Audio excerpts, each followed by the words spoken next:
राय राजू एक बहुत बड़ा हिंदू जादूगर था। लोग उसे अपने जानवरों का दूध दिया करते थे और अगर कोई उसे दूध का नजराना ना देता तो वो उसके जानवरों पर ऐसा जादू करता कि जानवरों के थनों से दूध के बजाय खून निकलने लगता था।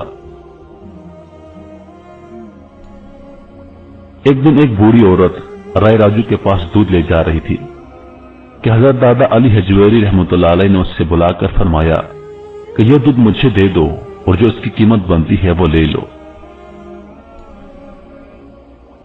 उस बूढ़ी औरत ने कहा कि हमें हर सूरत ये दूध राय राजू को देना ही पड़ता है, वरना हमारे जानवरों के थनों से दूध के बजाय खून आने लगता है।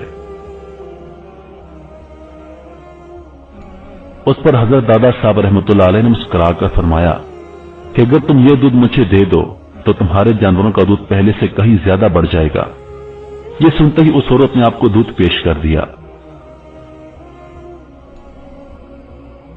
जब वो औरत अपने घर गई तो ये देखकर उसकी हैरत की इंतहा ना रही कि उसके जानवरों में इस कदर दूध था कि तमाम बर्तन भर जाने के बाद भी थोड़े से दूध खत्म नहीं हो रहा था।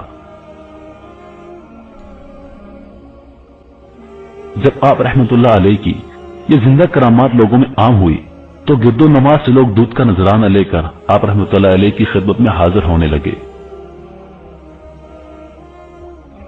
एक तरफ तो लोगों की अकीदत का यह हाल था और दूसरी तरफ राय राजू यह माजरा देखकर आग बगोला हो गया था।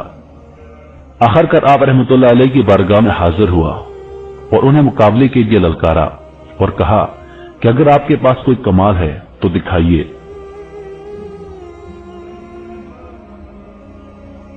आप रहमतुल्लाह अलैह ने फरमाया, मैं कोई जादूगर नहीं हूं, मैं तो अल्लाह ताला का एक आजिज सा बनता हूं।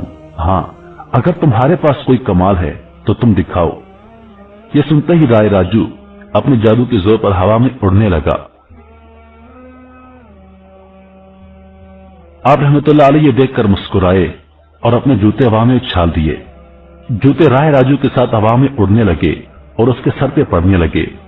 जिधर राय राजू उड़ता हजरत अली हजवेरी रहमतुल्लाह अलैह के जूते उसके साथ साथ उड़ते और उसके सर पर लगते जाते। आप रहमतुल्लाह अलैह की जिंदा करामात देखकर राय राजू बहुत मुतासर हुआ और न सिर्फ तौबा करके दायरे इस्लाम में दाखिल हो गया बल्कि आप रहमतुल्लाह अलैह के हाथ पे बैत भी की और आपकी सोबत बाबरकत से फैजियाब हुआ।